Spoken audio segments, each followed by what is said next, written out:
Hola, soy Mauricio José Schwartz y este es El Rey va desnudo en su versión retro, en su versión de como lo hacía yo hace ya bastante tiempo, que después nos fuimos al estudio, donde tenemos mejores luces, mejor producción, que creo que merecen quienes nos hacen favor de seguirnos y de ver los vídeos, pero que ahora no tenemos acceso a ello por la cuarentena y entonces estamos haciendo de regreso la versión retro desde mi despacho durante el tiempo que dure esta crisis. Y estamos tratando temas relacionados con la crisis. Pasar una ambulancia sonando las sirenas cerca de mi calle y los vecinos saliendo a aplaudirlos por el extraordinario, el maravilloso trabajo que están haciendo para enfrentarse a esta crisis como nuestros soldados en la primera línea de batalla, y se les agradece enormemente. Y el tema que quiero tratar hoy es el de las cuentas deshonestas en general, trolls, bots, botnets, fake accounts, en fin. Todos aquellos que están utilizando los medios para dar ciertos mensajes o para bloquear ciertos mensajes, para difundir ciertos mensajes o para parar ciertas conversaciones que está teniendo la gente. El fenómeno de los bots, la gente cree que esto fue algo que una vez Rusia hizo para ayudar a la elección de Donald Trump. La cosa es mucho más complicada. Hay gente que se dedica a trabajar en las redes de los más diversos grupos, de empresas, de partidos, de grupos sociales, de grupos políticos, de partidos políticos y de gobiernos, que están utilizando los medios como Twitter, como Facebook, como WhatsApp, como Instagram, como TikTok, como Twitch, y como YouTube, por supuesto, para sus objetivos personales. Lo que los une a todos es la deshonestidad. Y yo me di cuenta cuando empecé a tener un determinado número de seguidores en Twitter que era yo objeto de este tipo de cuentas fake, que generalmente además lo que intentan es o bien descarrilar una discusión o bien usarme para conseguir hacer llegar su mensaje a mis seguidores. Hoy tengo 35,000 seguidores. Esto significa que si yo le hago un quote retweet, o sea, si yo le hago un retuiteo citando y le contesto a una persona citándola, ese mensaje de él, que probablemente tiene 5 seguidores, va a llegarle a los 35,000 seguidores míos. Obviamente no todos leen todos mis tweets, pero pongamos que le llegue al 10%. Le llega a 3,500 personas. De esas 3,500 personas, algunas estarán dispuestas a escuchar ese mensaje. Y entonces me han utilizado como medio para difundir mensajes con los que yo en entrada no estoy de acuerdo. Esto lo que los caracteriza, vuelvo a decir, es la deshonestidad. Y cuando me di cuenta de esto me metí más en estudiar qué era el trollerío y demás. Hemos hablado de algunas cuestiones, como fue el caso de Cambridge Analytica, que utilizó datos indebidamente para promover precisamente la candidatura de Donald Trump en Estados Unidos en 2016.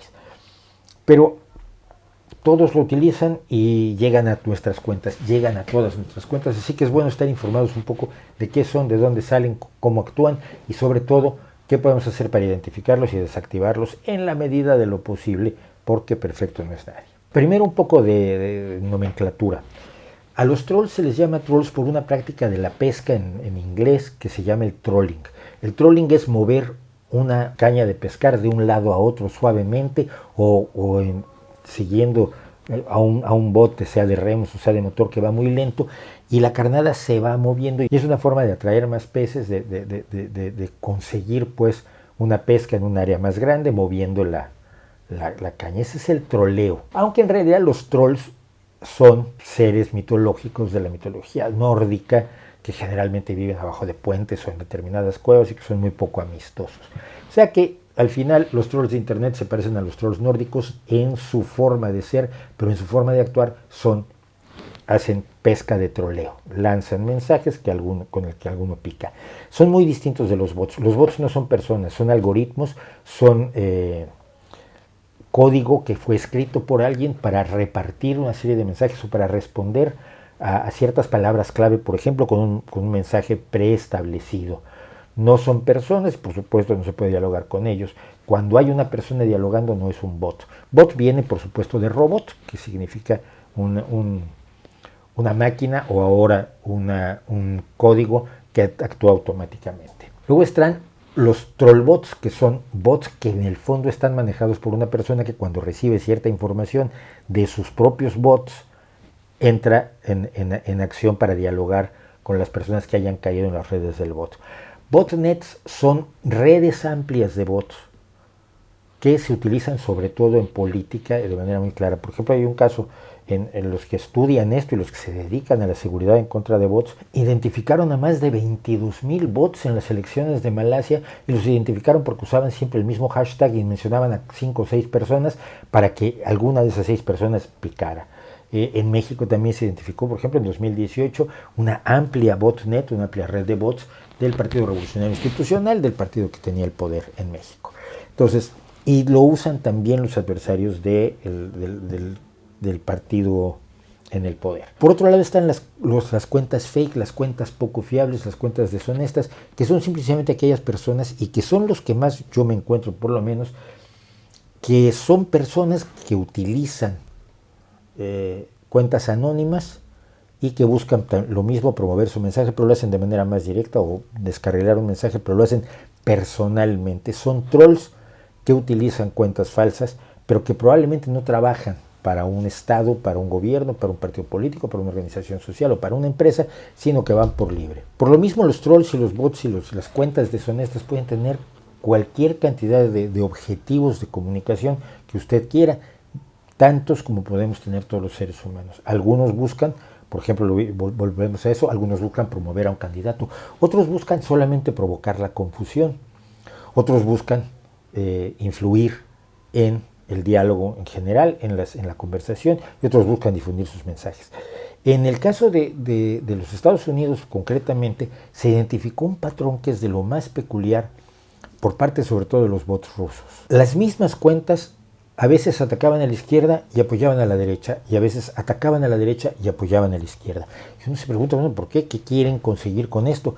En general, cuando buscan provocar la furia, por ejemplo, cuando buscan hacer enojar a la gente de derecha, la empujan a las urnas. La gente enfurecida tiene acción política. Cuando atacan a la izquierda, buscan desanimarla y por lo tanto evitar que esa gente vaya a las urnas. El desánimo nos aleja de las urnas. Entonces, si al mismo tiempo atacas a la derecha y a la izquierda, pero con distintas formas de ataque, lo que consigues son dos reacciones totalmente distintas. Cuando dices que todos los policías son racistas y no hay nada que hacer, las personas que pueden ser víctimas del racismo de los policías se sienten desanimadas para votar porque no se puede hacer nada, mientras que otro tipo de mensajes podría hacerlos, motivarlos a ir a las urnas y a votar por alguien que se comprometa a controlar el racismo de los policías, por poner un caso. Generalmente atacan a los medios de comunicación, atacan a ciertos medios de comunicación, aquellos medios de comunicación que están enviando los mensajes que a ellos no les gustan, y atacan a las instituciones civiles. Atacan al gobierno, atacan a los ministerios, atacan a determinadas instancias a las que desean disminuir frente a la población, creando así confusión, desazón, desánimo y rechazo, y por lo tanto favorecer a la oposición. Pero una cosa, perdón, me voy a aplaudir, que son las 8 de la noche y ahora regreso.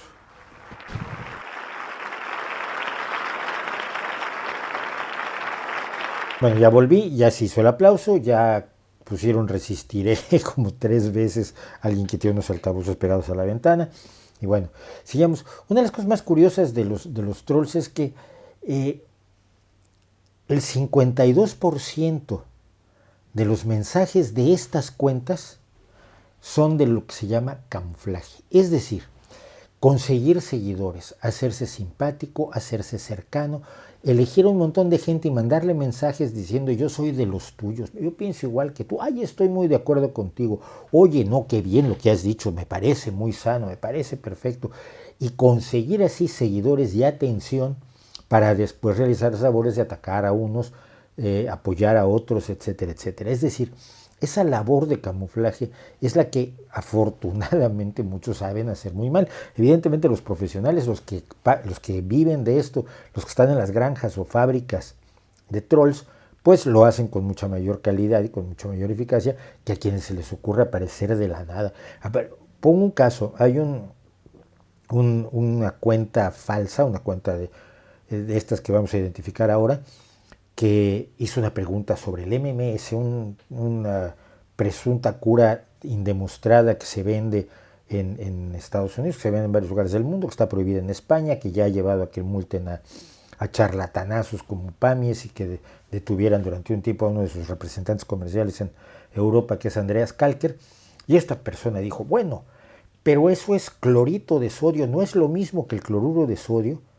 Y uno que es tonto, la verdad, le dice, no, mira, el clorito de sodio es un agente oxidante de ciertas características, mientras que el cloruro de sodio es la sal común, aunque tengan los mismos componentes, desde el punto de vista químico son radicalmente distintos. No, porque el clorito es así y así, y empieza a dar una explicación química tratando de llegar a que el hipoclorito de sodio, que es lo que se vende como MMS, es bueno, no tiene ninguna contraindicación. Pero tú sabes qué es, ¿por qué preguntaste? Si evidentemente tienes información química al respecto. No, yo no sabía, yo lo acabo de buscar en Google, mira, sí, por favor. Entonces me voy a su cuenta y veo, primero, que tiene muy pocos seguidores. Segundo, ya ha estado atacando a todas las personas que critican a las pseudomedicinas y nos ha llamado de todo. Y entonces dices, pues este es un troll que no quiere información, no quiere intercambiar información, no quiere ni siquiera convencernos de que el brebaje que está promoviendo es bueno. Lo único que quiere es dar lata. Lo único que quiere es destruir la conversación, hacer que la conversación se refiera a él y así conseguir algún adepto por allí. No nos va a convencer a quienes somos críticos de estas cuestiones porque lo hemos estudiado, porque nos hemos informado a lo largo de muchos años, pero a algunos de nuestros seguidores puede que les llame la atención. Estas labores, esto es una labor de camuflaje pues muy mal hecha y ocurrió hoy mismo precisamente.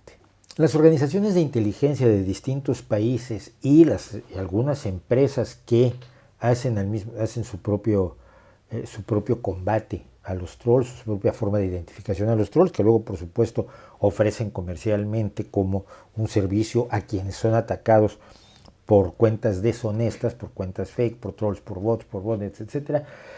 Utilizan sistemas de análisis de miles de tweets para llegar a conclusiones de los patrones de redacción, por ejemplo, que utilizan, o el tipo de hashtag que promueven, o el hecho de que todos tienen a seguidores cercanos, porque pueden analizar los seguidores de miles de cuentas de Twitter. Pero en el caso de nosotros, que somos ciudadanos más bien de a pie, ¿cómo podemos identificarlos? Bueno, hay algunas.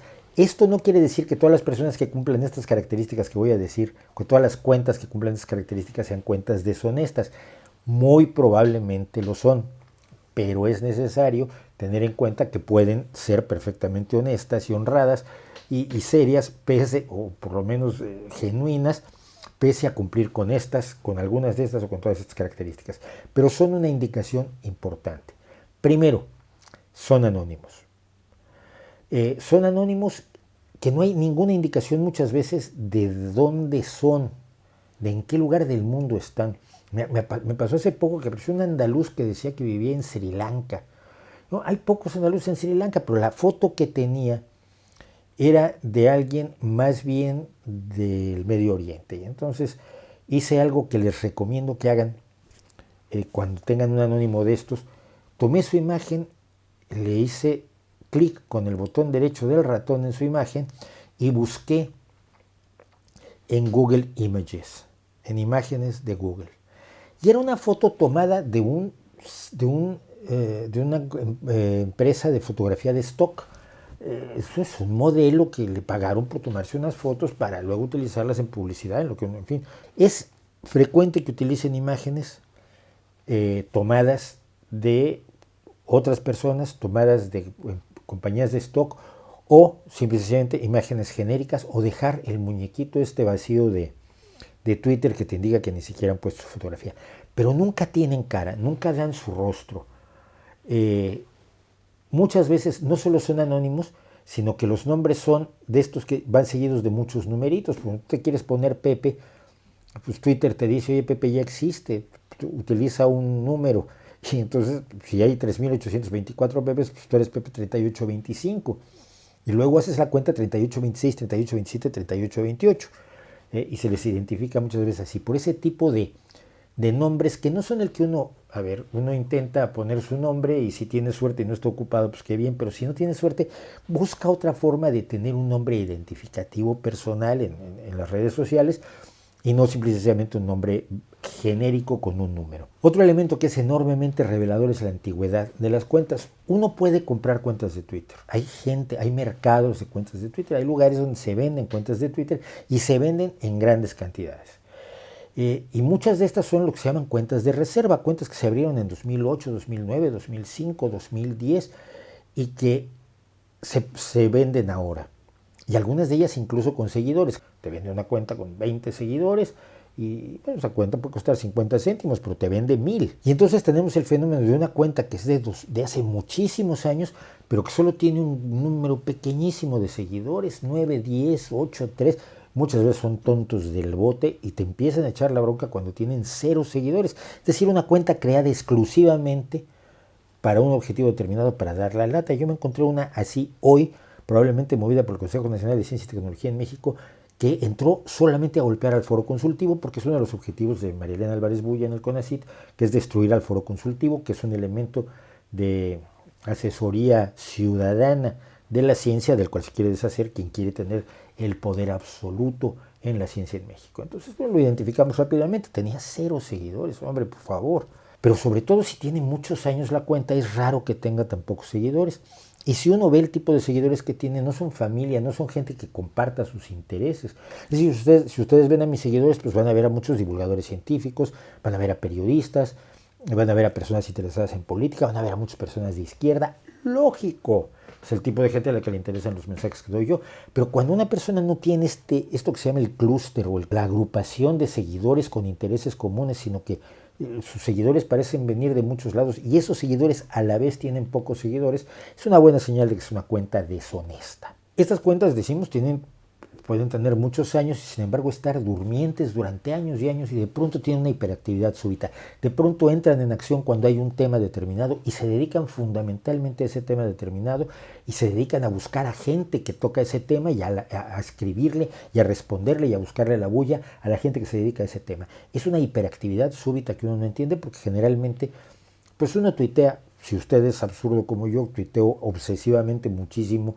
Luego la gente cree que me dedico muchas horas a esto. No, lo que pasa es que paso, tuiteo y sigo haciendo lo mío, pero al final, a lo largo del día puedo mandar 30, 40 tweets, estoy oyendo música, ay mira, quiero recomendar este grupo, me pareció bueno, pero no es que esté yo viendo Twitter todo el tiempo, pero de pronto esa hiperactividad súbita es una señal también de que esa cuenta ha sido activada para tocar un tema determinado, generalmente de política, generalmente relacionado con cuestiones del momento. En mi caso, por lo menos, una de las cosas que he visto es que cuando uno de estos surge de la nada a atacarme y me sigue, o sea, muchas personas te atacan sin seguirte. Y estoy viendo cómo leíste lo que escribí. O sea, tú estás haciendo búsquedas en internet, en Twitter de tal temática y buscas a la gente que habla de esa temática y te vas a atacarla.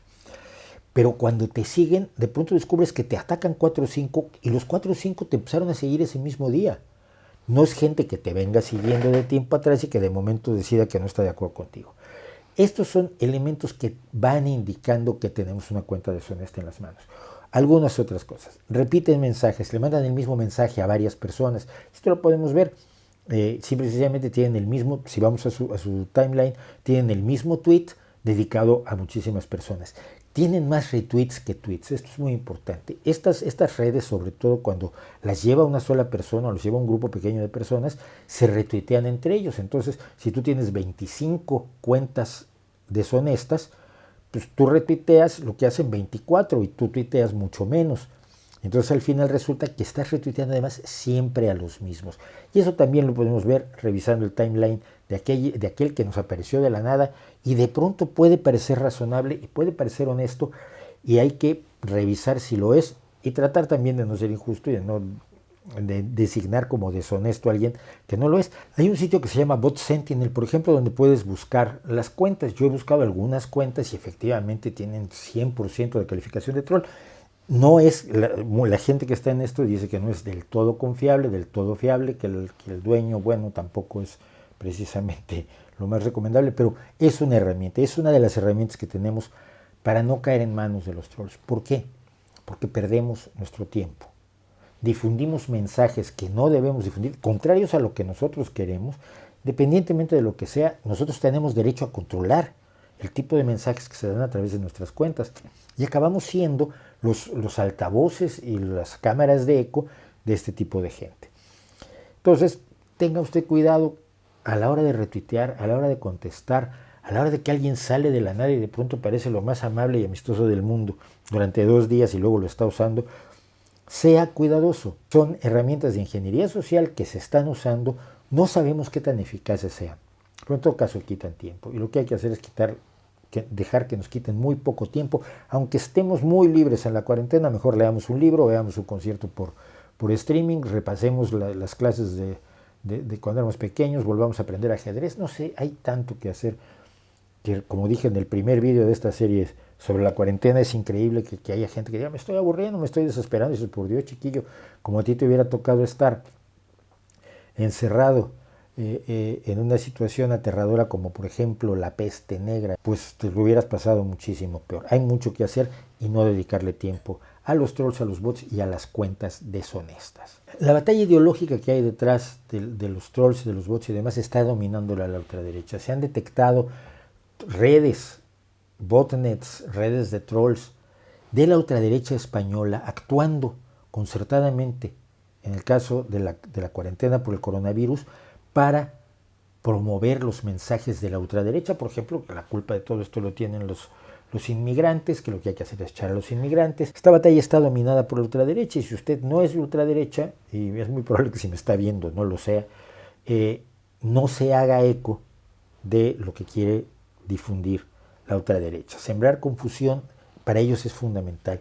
Sembrar confusión y desconfianza y desánimo es lo que hacen siempre, pero en este momento es mucho más peligroso y tratemos de no ser sus herramientas porque lo que necesitamos es calma. Las cosas siguen empeorando, van a empeorar, ya lo dijimos aquí, y el hecho de que empeoren exige que seamos más serenos, que estemos más unidos, que reaccionemos más racionalmente y que recordemos que es la razón y el conocimiento la que nos va a sacar de aquí, no la furia, no la magia, no las medicinas alternativas, no el odio, no el destruir las instituciones sociales que tenemos, que son imperfectas, pero que la tarea es mejorarlas, no demolerlas. ¿No cree usted?